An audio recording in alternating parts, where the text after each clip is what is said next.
From the vibrant rainforests of the Amazon, where even the bugs have better vacation spots than most of us, to your very own backyard, a hidden kingdom thrives.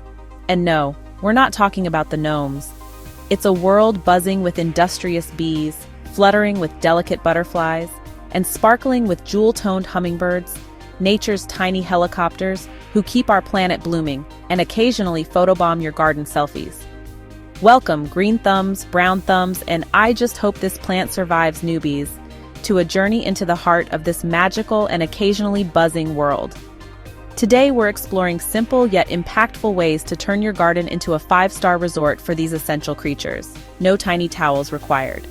Get ready to discover how, with just a few thoughtful touches and maybe a little dirt under your nails, you can play a crucial role in supporting pollinators. No superhero cape required, and enjoy a garden bursting with life, color, and maybe a few envious neighbors.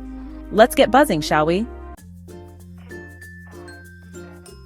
Let's kick off our pollinator gardening adventure with the most important ingredient, plants.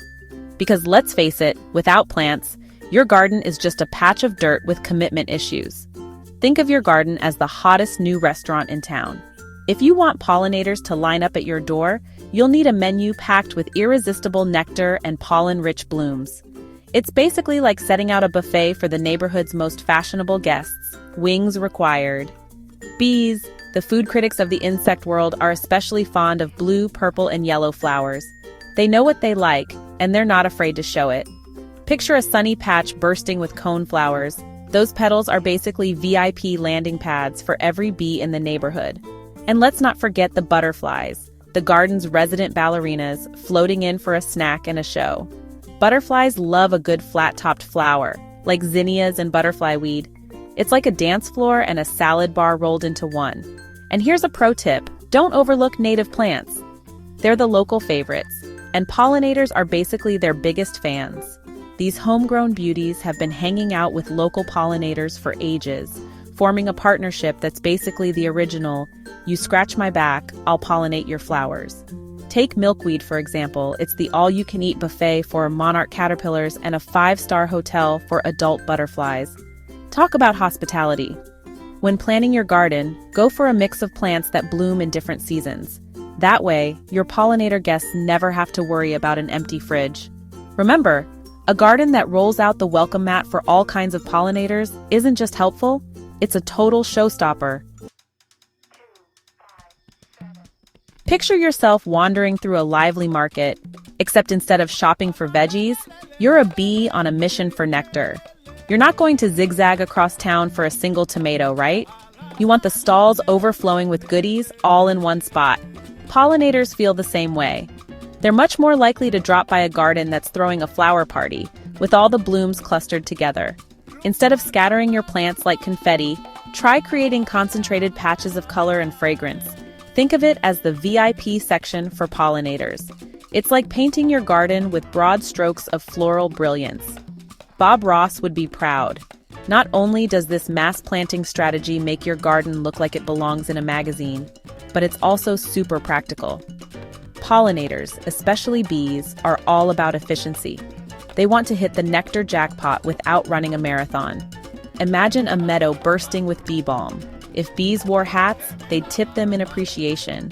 Or a field of sunflowers, all facing the sun like they're posing for a group selfie, drawing in pollinators like a free buffet.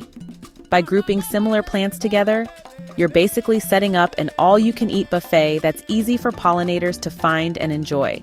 The best part?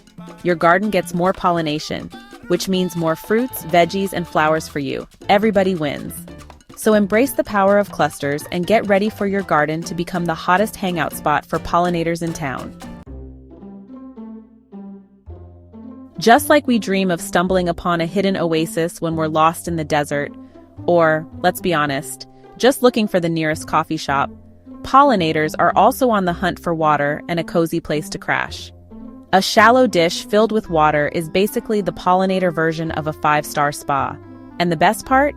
Your garden can offer these VIP amenities with just a few easy upgrades. A bird bath, a shallow dish, or even an upturned garbage can lid, yes really, can all become the hottest watering holes in town for thirsty pollinators. To avoid any tragic pool party mishaps, toss in some stones or pebbles, giving bees and butterflies a safe place to land and sip without taking an accidental swim. Now, hummingbirds, those tiny, high-speed daredevils, have their own set of demands. These little dynamos get most of their water from nectar, but even they need a clean spot to freshen up and keep those feathers fabulous. A hummingbird feeder filled with sugar water is like a juice bar for these energetic flyers, and it's also your front row ticket to their acrobatic air shows. Besides water, don't forget about shelter, because even bugs need a break from the daily grind. Especially solitary bees, who are basically the introverts of the pollinator world. Insect hotels, think tiny Airbnbs made from bamboo, hollow reeds, or drilled logs, give these helpful bugs a safe place to nest, nap, and raise their little bug families. By adding these simple features to your garden, you'll turn your backyard into the ultimate pollinator hangout, where they can refuel, relax, and dodge the neighborhood cats in style. Welcome to the world of insect hotels. Think of it as a 5-star resort, but for solitary bees who prefer a little peace and quiet. These bees are the unsung heroes of pollination. No tiny capes, but they sure save our gardens. Building one yourself is surprisingly fun. Start with a sturdy frame, no need for a minibar, but natural materials are a must. Offer a variety of nesting cavities, because even bees like options when house hunting. Place your insect hotel somewhere sunny and sheltered, facing south or southeast. Bees love a good sunrise view. Building an insect hotel not only helps pollinators, but also gives you bragging rights as the neighborhood's top bee landlord.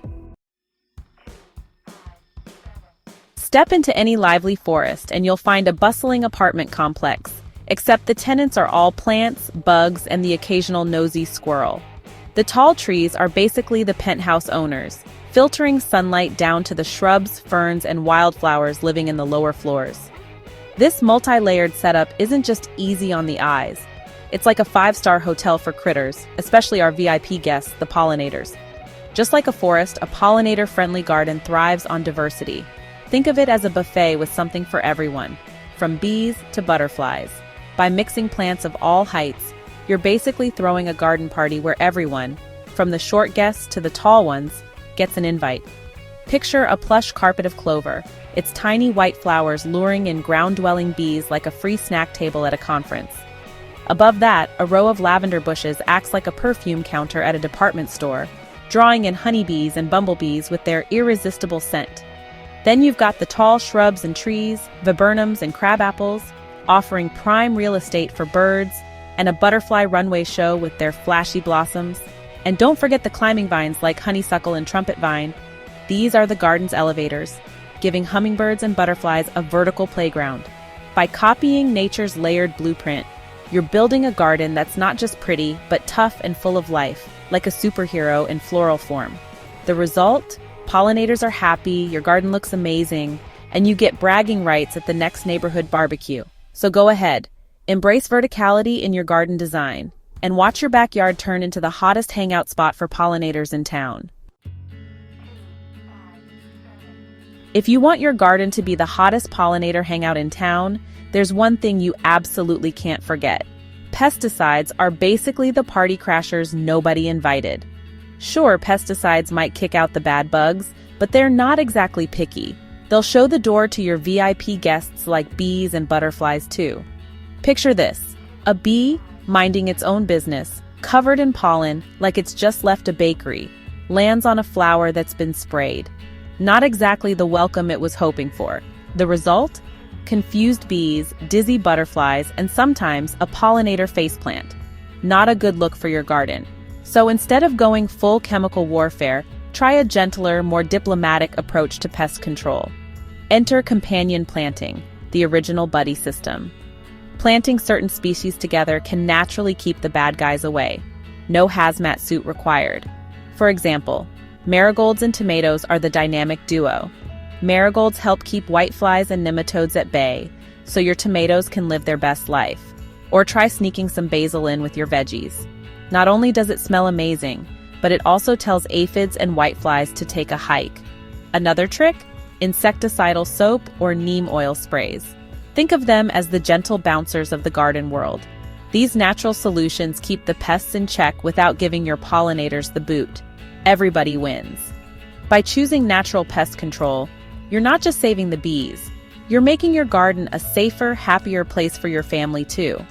Bonus points if you do a little happy dance. So remember, a pollinator-friendly garden is all about balance, good vibes, and keeping the drama to a minimum, for bugs and humans alike. In our perfectly pruned gardens, it's easy to forget that nature actually prefers a little chaos. Turns out, Mother Nature isn't a fan of straight lines and perfectly trimmed hedges. Dead leaves, fallen branches, and those wild, overgrown patches might look like a mess to us neat freaks. But to pollinators, it's basically a 5-star hotel with free breakfast.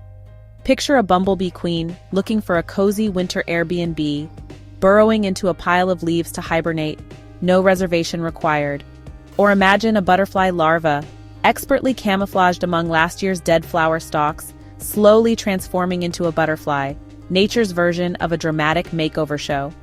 Instead of banishing these messy elements from our gardens, let's welcome them like unexpected guests who actually bring snacks to the party. Leave some areas of your lawn unmowed. Let those wildflowers bloom and give pollinators a nectar buffet. Your mower could use a break anyway. Build a brush pile in the corner of your yard. It's like a tiny apartment complex for overwintering insects and amphibians. No rent, no complaints. Resist the urge to rake up every single leaf. Leave some to decompose naturally and feed the soil. Think of it as composting without the extra effort. By letting go of a little control and letting nature do its thing, you'll create a garden that's not just wild, but wildly popular with pollinators. Your garden will be more than just a pretty face. It'll be a buzzing, fluttering hotspot for pollinators and other wildlife. So let's embrace the wild side of gardening and let our outdoor spaces show off the messy, beautiful chaos that makes the natural world so amazing. Well, there you have it, fellow nature nerds and aspiring pollinator paparazzi. We've buzzed, fluttered, and zipped our way through the world of pollinators, discovering easy ways to turn your garden into the hottest hangout spot for bees, butterflies, and their winged friends. Just remember, by rolling out the welcome mat for pollinators, you're not only helping them survive, you're also making your garden the envy of the neighborhood and giving the planet a little extra sparkle. So grab your trowel, channel your inner bee, and get planting. Then sit back, relax, and enjoy the buzzing, flapping, and fluttering show in your very own pollinator paradise. And don't forget, the real secret ingredient to any thriving garden isn't just compost, it's a whole lot of love. And maybe talking to your plants when no one's looking. So roll up those sleeves, dive into the dirt, and let your passion grow.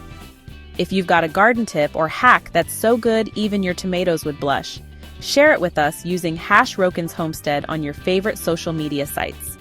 If you enjoyed these tips, don't forget to like, subscribe, and ring that bell, because who doesn't want more dirt under their fingernails and fun in their feed?